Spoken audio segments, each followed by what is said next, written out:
Rav Chaim Kanievski, avant tout, était notre maître. Il était le maître de tout Israël, mais il était aussi le maître de toutes les personnes qui consacrent leur vie à l'étude et à l'enseignement de la Torah. Rav Chaim Kanievski a commencé sa vie au plus jeune âge à étudier la Torah avec une intensité absolue.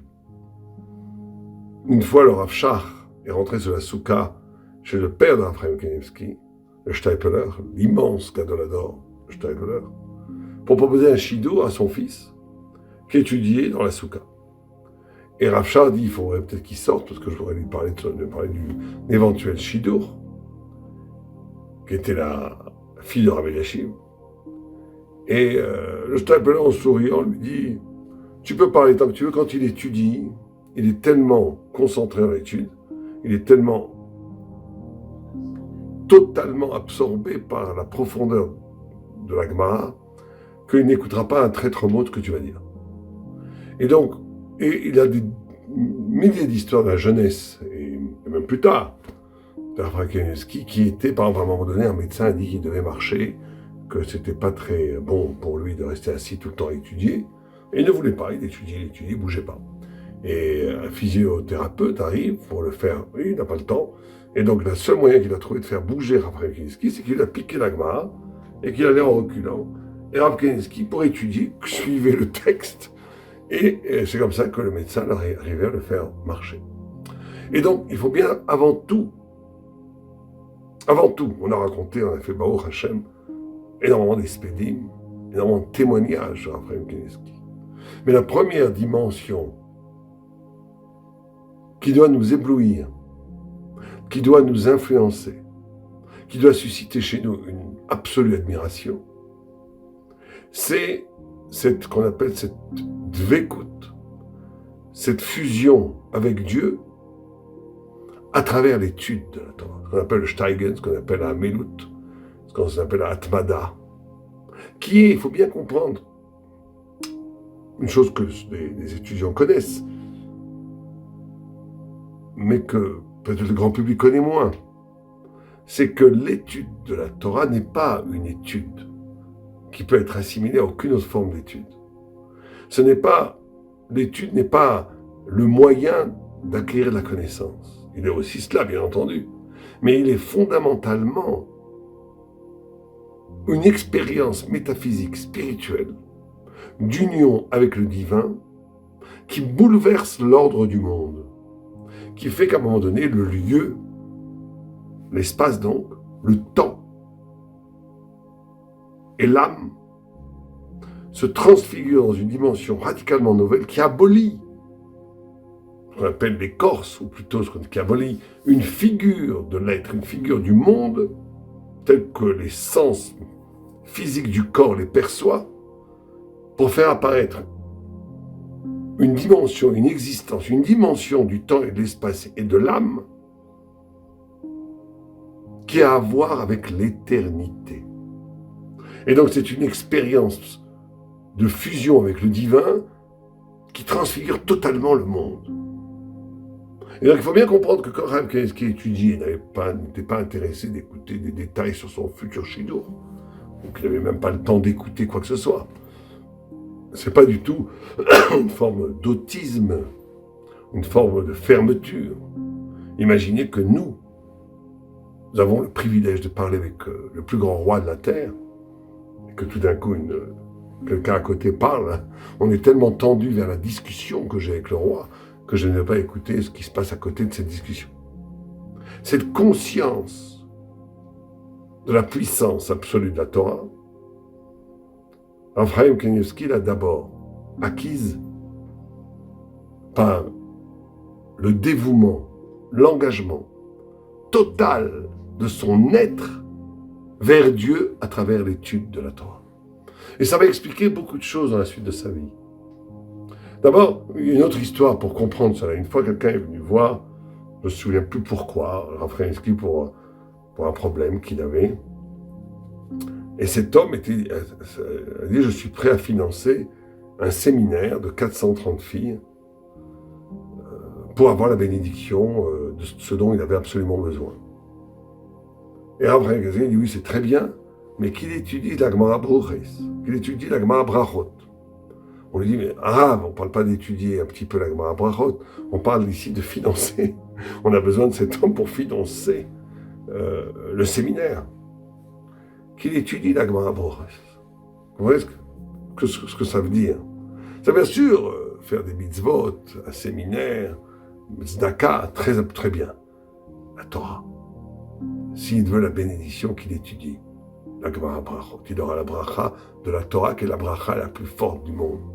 Et ça, c'est Raphaël Kanievski, qui, imaginez 94 ans, depuis l'âge de 6 ans, 5 ans, c'est-à-dire 4 ans, 90 ans de dialogue permanent, 15, 16, 17, 18 heures par jour, par l'étude de la Torah, avec Dieu. Alors, ça explique, entre autres, cette connexion divine, les milliers, les dizaines de milliers de miracles qu'il a fait. Et ça aussi, c'est une nouvelle dimension de la personnalité extraordinaire d'Abraham Kanievski.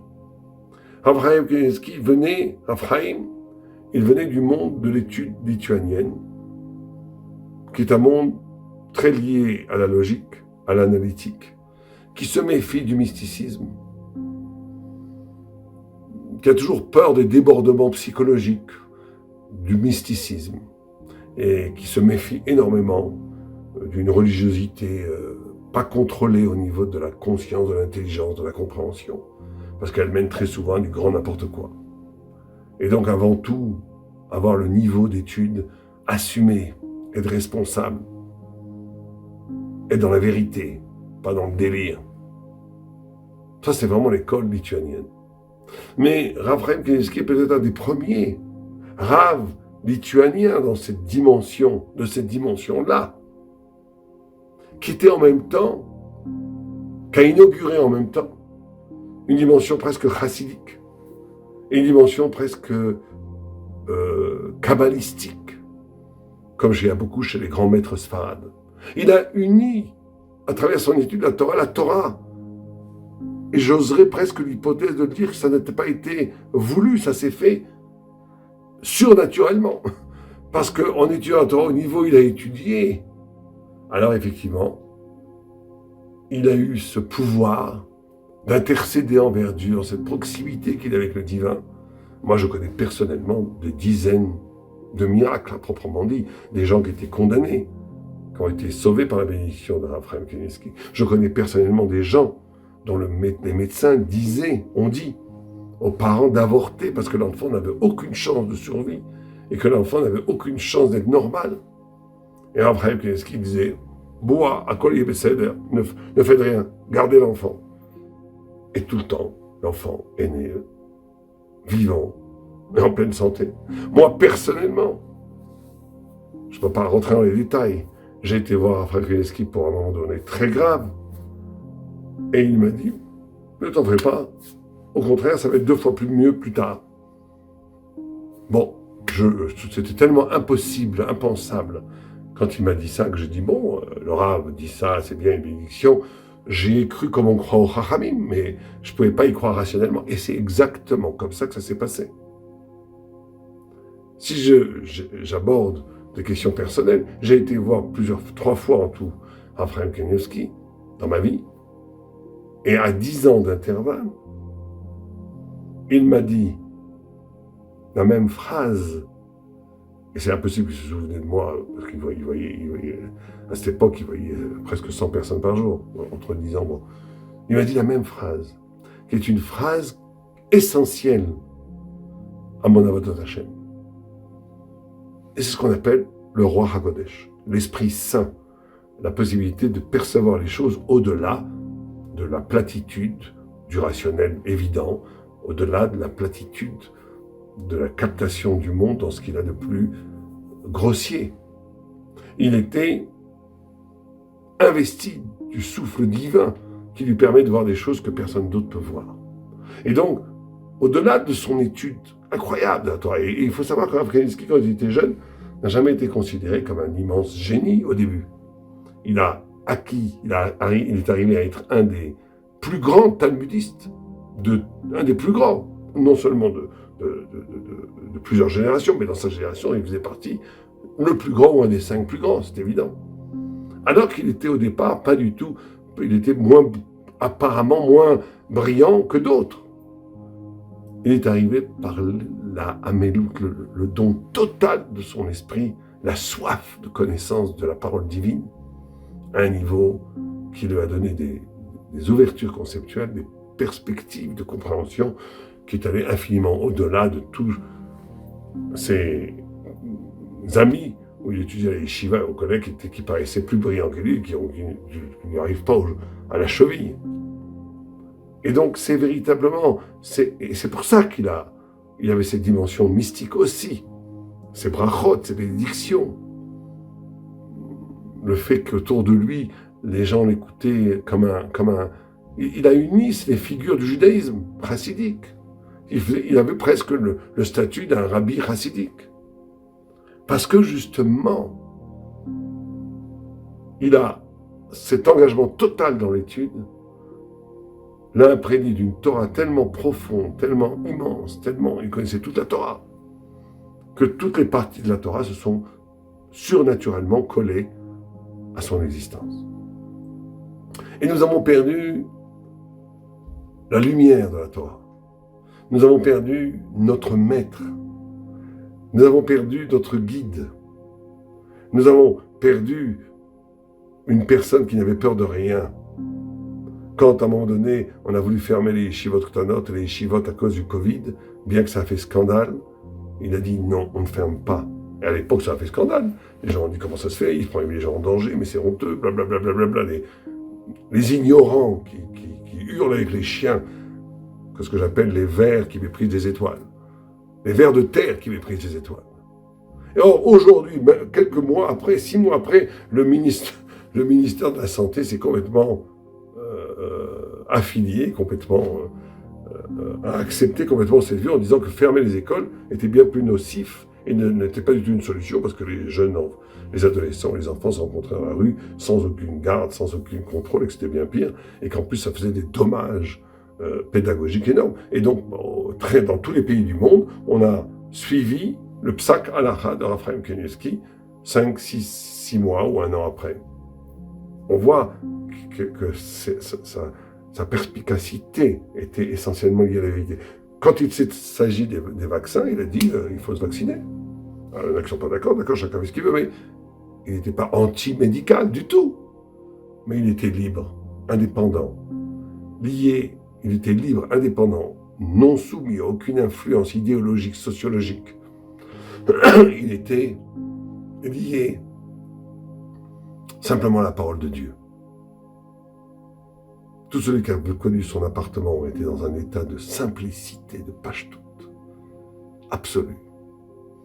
Que la Torah, la lumière de la Torah, la vérité de la Torah, cette hauteur de la pensée, cette hauteur de l'existence, ce feu de la vérité qui alimente tous les jours de l'existence. C'était la lumière de l'âme Israël, c'est toujours la lumière de l'âme Israël. Les tzadikim, même quand ils disparaissent, sont encore là, ils sont parmi nous. Ils nous inspirent. Nous sommes nous-mêmes modifiés. Toute personne qui l'a rencontré, toute personne qui étudie la Torah, toute personne dont la vie est consacrée à la Torah, ne serait pas le même sans Raphaël Kanievski. Raphaël Kanievski nous a donné la confiance et le pouvoir de croire jusqu'au bout, jusqu'à la mort, à la vérité de la Torah. Nous sommes ses élèves inconditionnellement, parce qu'il nous a donné, il nous a révélé la vérité, la puissance et la grandeur de la Torah, et en cela, il fait partie de cette grande tradition des maîtres d'Israël, de Moïse, Rabbi Akiva Eger, Chazon Ish, Raphaël Kanievski, qui sont, et encore, et des milliers d'autres, qui sont cette voie lactée de lumière qui structure vertébralement la conscience et l'âme du peuple d'Israël et qui lui permet de traverser l'exil jusqu'à la venue du Messie, parce que le Rav Chaim Kanievski attendait tous les jours le Messie, avec une joie, une attente absolument véritable. Que sa lumière continue à nous éclairer, à éclairer tout le peuple juif. Amen, Ken Yeratzon.